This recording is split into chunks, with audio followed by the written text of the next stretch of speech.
1/4 of the Bible is prophecy. If we truly want to study and understand the Bible, we can't just ignore a whole quarter of it.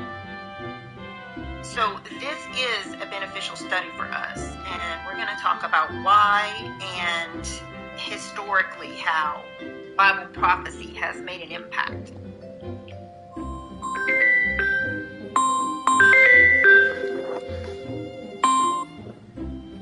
Hello? Is that Kyle Sailor? Hi, speaking. Yeah, how are you? I'm doing well. How about yourself? I've been trying to contact you because we saw you on the 31st of August. When we saw you, your card wasn't active. Your NHS card. Yes. Wasn't active, So they didn't, the bill they didn't pay. They said you need to pay for the treatment because when we saw you, your this thing wasn't active, your card, What treatment? I didn't receive anything. Are you not Kylie Sailor? I am, but I just brought my dad to the doctor's that day. I didn't even talk to you guys. Like, I tried to fill out the form to become a patient, but I didn't even get past go because I didn't have my healthcare card. So yeah, there's nothing that was done to me.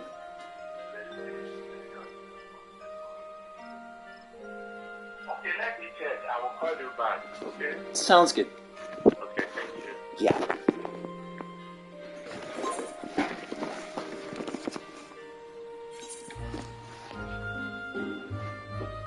First of all, God holds us accountable to know the scriptures. I suppose this is the new way of life then. I'm not going to complain. I'll try to embrace it.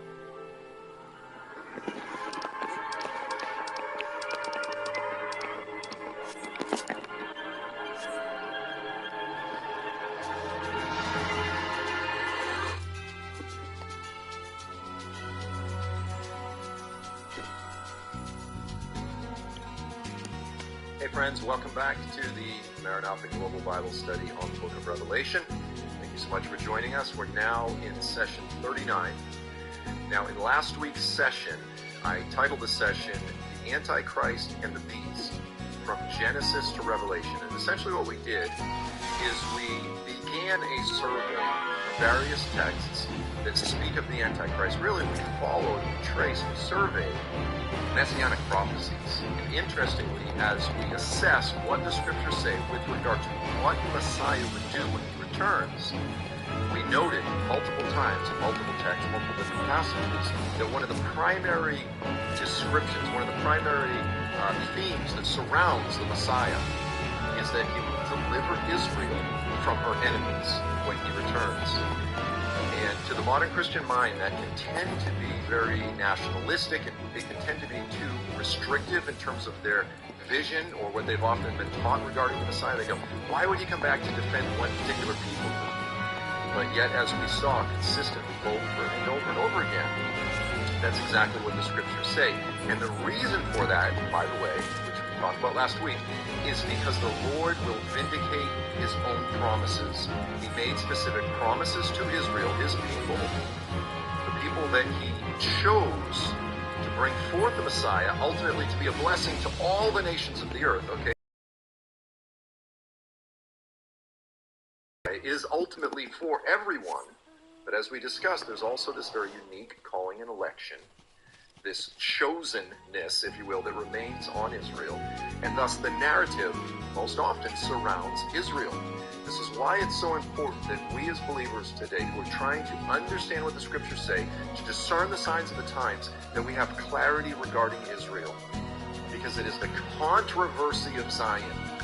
It is the Lord specifically engineered controversy that he has with the nations, with Israel, with his people, with Satan, etc., that will cause the world events to culminate with an unparalleled conflict and bloodshed, primarily surrounding the state of Israel, the city of Jerusalem.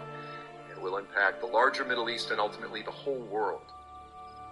Dalton multiple times has used the analogy of a tropical storm. You know, you see it gathering down there off the coast of Florida, down there in the Gulf, etc. Starts out as a little storm. You know, you can pick it up on the Doppler radar. Next thing you know, a few days later, or a week later, this thing is engulfing the entire east coast of the United States.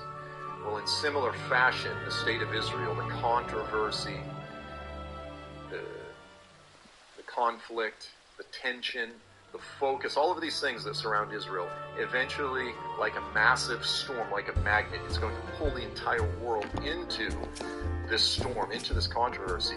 And it's so essential that as believers, we have clarity.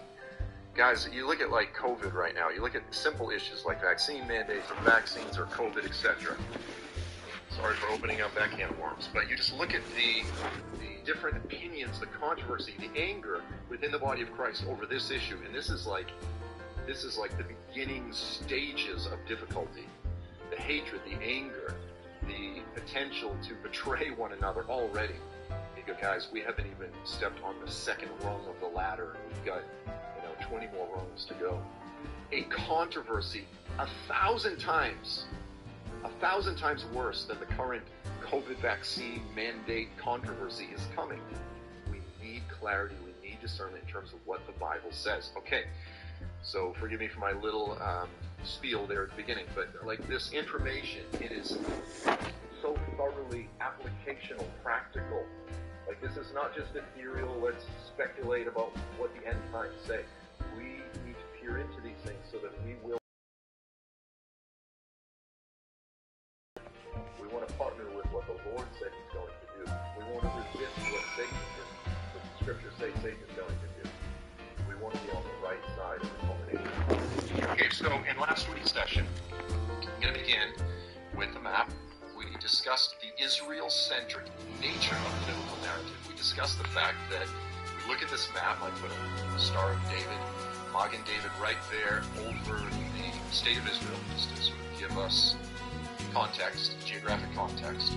And the nations that are in black, those are the Muslim majority nations of the earth. The nations that are in green are slightly less so, and as you expand out into the lighter green, you have more secular or Christian majority nations. I'd say most nations outside of the Islamic world would be secular majority at this point. Okay, and the point is this. As we're peering into the book of Revelation, the primary battles that are described in the book of Revelation specifically take place within these geographic boundary lines. It's not to say, and I want to be very clear, it's not to say that all the other nations of Europe will be involved. Of course they will. But this is the heart, this is the epicenter of, this is the primary focus of all biblical prophecy. And as we've said multiple times, we want our focus to be where the Bible focuses. Now, when the Bible is silent, that doesn't mean that we just, ignore the rest of the world. But by and large, the Bible is pretty much silent with regard to, for example, the United States or China. There's like a few verses here that you can point to. So it's just that these might hint to, but we can't really conclusively other than talking about, for example, we've seen this type of thing in Australia, right? Probably that would be a better example. I think it's harder to find a passage that's clearly speaking about Canada or Argentina or New Zealand or Australia, for example. That's not to say that those nations will not play a role in the final last days. It's just that we're not silent. So focuses on. So we survey these various messianic prophecies. We looked at a lot of passages that name those.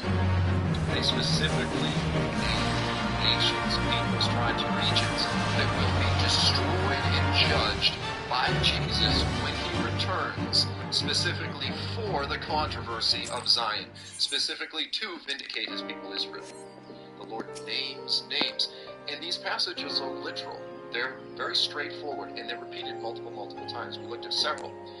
And so because of that, we begin, before we jump into the more difficult passages in Daniel, the more symbolic apocalyptic texts, the ones that are a bit more difficult to interpret, we wanted just to survey passages that are clear, that are easy to understand. Okay, so we've done that. Now with that sort of backdrop, we wanted...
want to jump into Daniel chapter 2, Daniel 7, Daniel 8, 11, and then ultimately try to understand what those passages say as they relate to Revelation 13 and 17.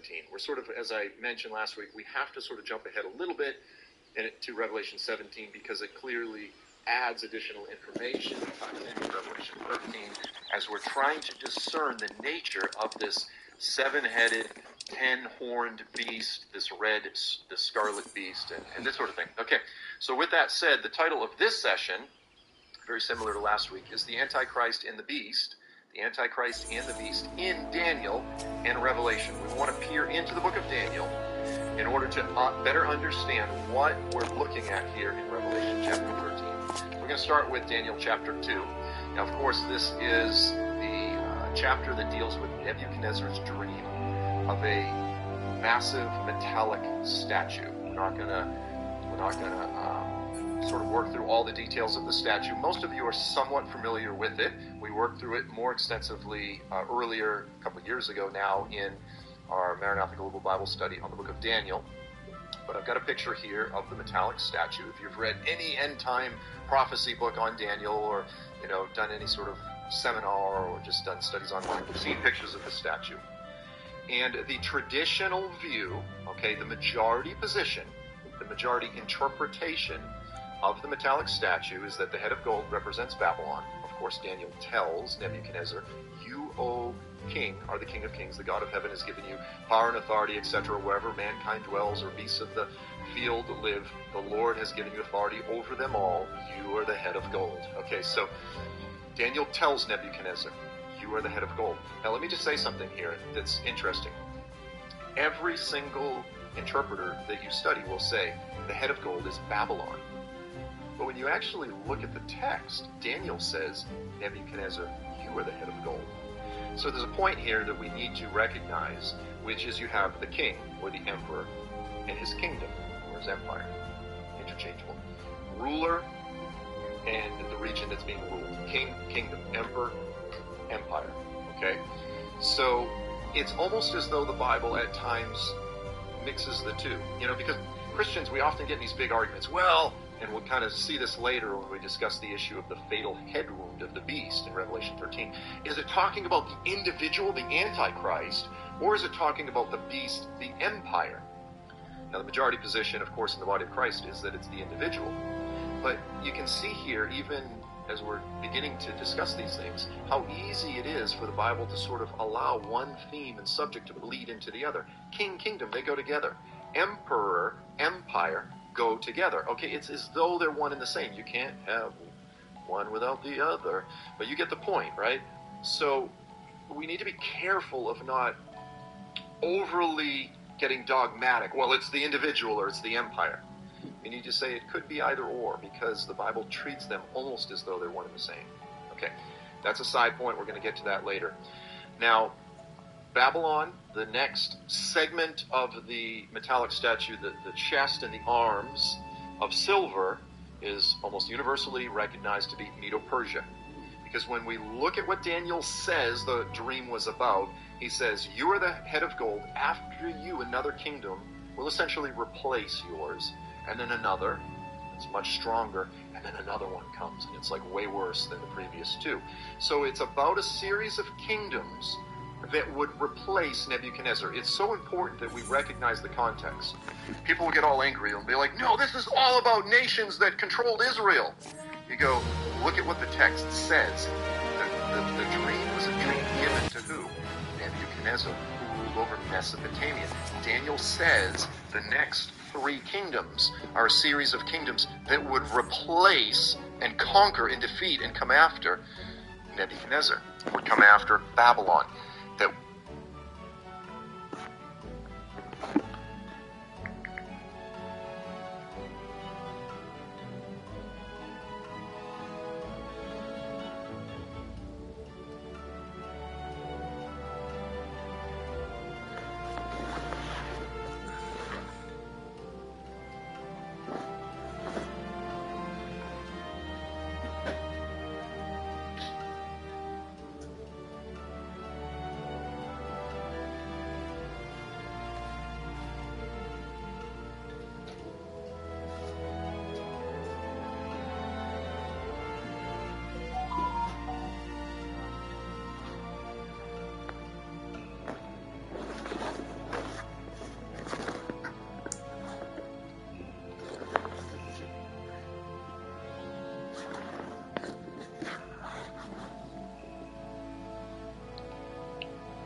that would crush, defeat, conquer Babylon, Medo-Persia, and Greece. So we have to begin with understanding the context of Daniel 2. So Babylon, Medo-Persia, Greece. Now, almost everyone will say that the legs of iron represent Rome.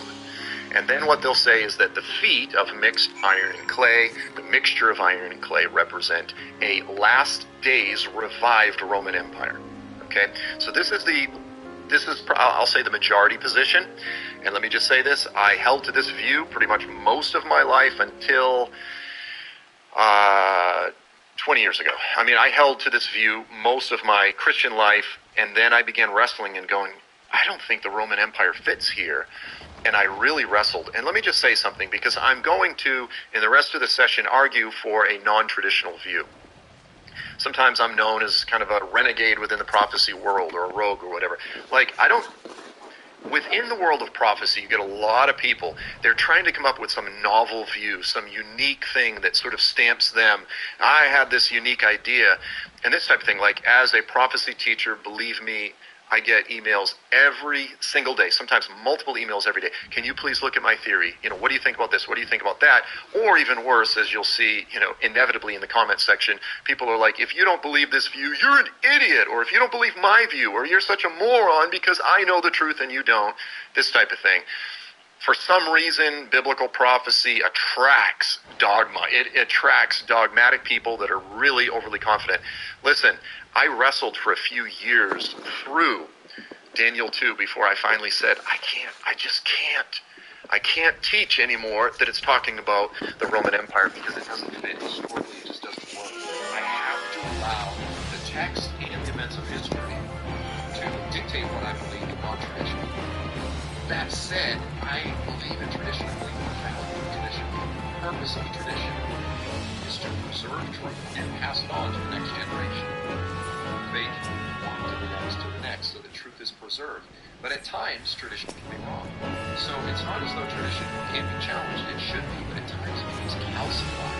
And when there are particular traditions, particularly in a segment of theology that attracts dogmatic, strongly opinionated individuals and just strong opinions, it's so essential that we have humility.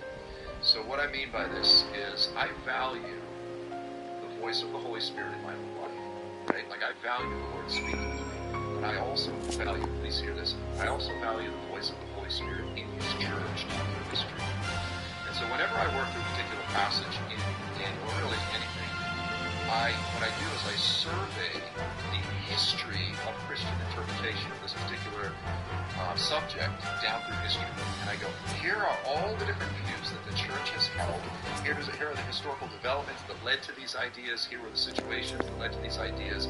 And then, having done that, then I go, hey, what does the text actually say? And so there's sort of a balance there between being willing to challenge tradition while maintaining humility and recognizing, look guys, you're so arrogant to think God speaks to you and therefore everyone else is wrong, then you are arrogant, because the Lord also speaks to His body, His people. And so really, believe it or not, the position that I'm about to argue for, which is the more Middle Eastern-centric view of these prophecies, you can even say the more Islamic-centric view of these things, it's actually been taught down through the history of the church. Pieces of it, or segments, or partial portions of it have been taught by, really from the very beginning. From the very beginning. I mean, you've even got Hippolytus in the 3rd century, one of the most important theologians of the 3rd century, declaring that the Antichrist would be an evil king that would emerge from Syria. Middle East, he's not talking about Italy, Europe. He goes, my study of the scripture says the Antichrist will emerge from Syria. And so the point is this, is the position that I'm offering here, although it's not the most popular position of the past 100 years, it is something that has been taught by different individuals. It's been seen in pieces down throughout the history of the church. I just believe that as we approach the last days, these things will continue to the body of Christ. And so I present the position to you that I want to present with humility.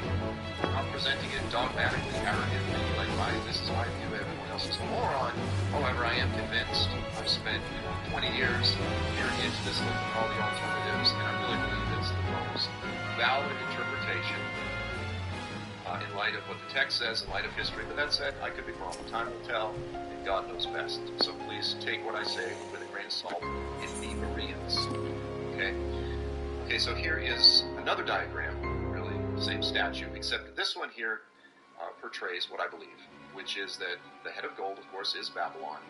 And the next three empires, Medo-Persia, Greece, and then the Islamic Caliphate, these are the next three major kingdoms that came along that rose up out of the earth and conquered and defeated the region of Babylon. We're going to get into this more. We're going to look at some maps. But as you can see here, rather than Rome in a last days revived Roman Empire, I've got the historical Islamic Caliphate, or you could say the Islamic Kingdom. And there were, by the way, history will say, there's different caliphates. These are just dynasties. Just think of these as different dynasties. They're all part of the same sort of historical kingdom or empire, in the same way that with the Roman Empire, you had the Julian dynasty and different dynasties and so forth. But ultimately, later, you had the Byzantines and the Eastern and the Western Roman Empire and so on and so forth. But everyone just says it's all part of the Roman Empire. Well, similarly, the Islamic Caliphate was broken up into different periods, but it all falls under the historical Islamic Caliphate. So it's really the same thing as the traditional view, except you just swap out, rather than the Roman Empire that will be revived, you swap out the Islamic Caliphate and you revive the Islamic Caliphate. Now let me just ask this question. Of those two, which one aligns with last week's session, in which we surveyed all of these different texts that name names that point to the nations and the peoples that will invade Israel and be judged specifically because they invaded Israel when Jesus returns specifically to vindicate and deliver Israel?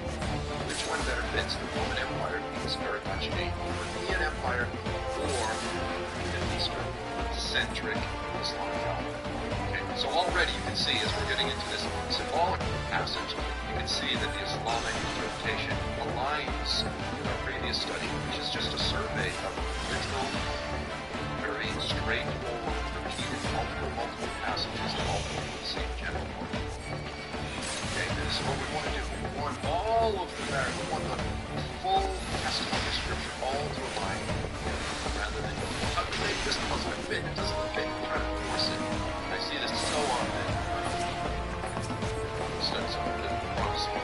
So let's go ahead and look at Daniel 2. Daniel is standing before the king Nebuchadnezzar. He says, "You, O king, were looking, and behold, there was a single great statue. The head of that statue was made of fine gold, its breast and its arms were made of silver, its belly and its thighs of bronze, its legs of iron, and then its feet partly iron, partly clay." Then he says this, "You continued looking until a stone was cut out without human hands, and it struck the statue, specifically on the feet of iron clay." So that is the return of the Messiah. When Jesus returns, he will judge this pagan kingdom, and it will be destroyed specifically in the time of the feet. Okay, so in other words, in the last days when the feet has sort of been reestablished, the Islamic Caliphate has been reestablished, the Messiah will return and destroy that kingdom. And then look at this. Then, when that kingdom is destroyed, this is so key, when that kingdom is destroyed, whether you believe it's the Roman Empire or the Islamic Caliphate, it says the iron, the clay, the bronze, and the silver, all crushed at the same time. They're all crushed at the same time. They become like chaff. They disappear. There's nothing left. It happens suddenly, immediately, and completely. It's not this very slow, the statue slowly develops these cracks over several hundred years, it falls apart, and then no, it strikes it, the thing becomes powder. Now, what gets destroyed when Jesus returns? Here's what we know, and here's what we all agree on. Babylon, Medo-Persia, and Greece at the same time.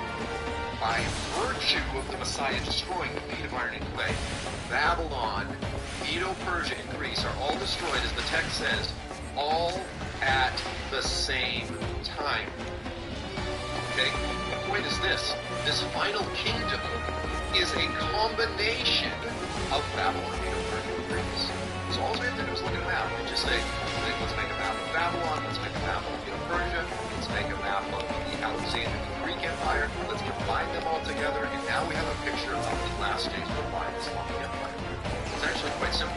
Now look at this. That's talking about the demise, the destruction of the kingdom. Daniel 2 verse 40, 41 also describe the time of its rise. Okay? And it says the same thing. verse 40 and 41. There will be a fourth kingdom. Okay, now, by the way, in the book of Daniel, it never says Roman or king, it just calls it the fourth kingdom. Now, in our Bibles, in the subheadings, it'll often say, you will see, it says right in the Bible. Okay? It's not anywhere in the text, it just calls it the fourth kingdom. So Daniel says there's going to be a fourth kingdom.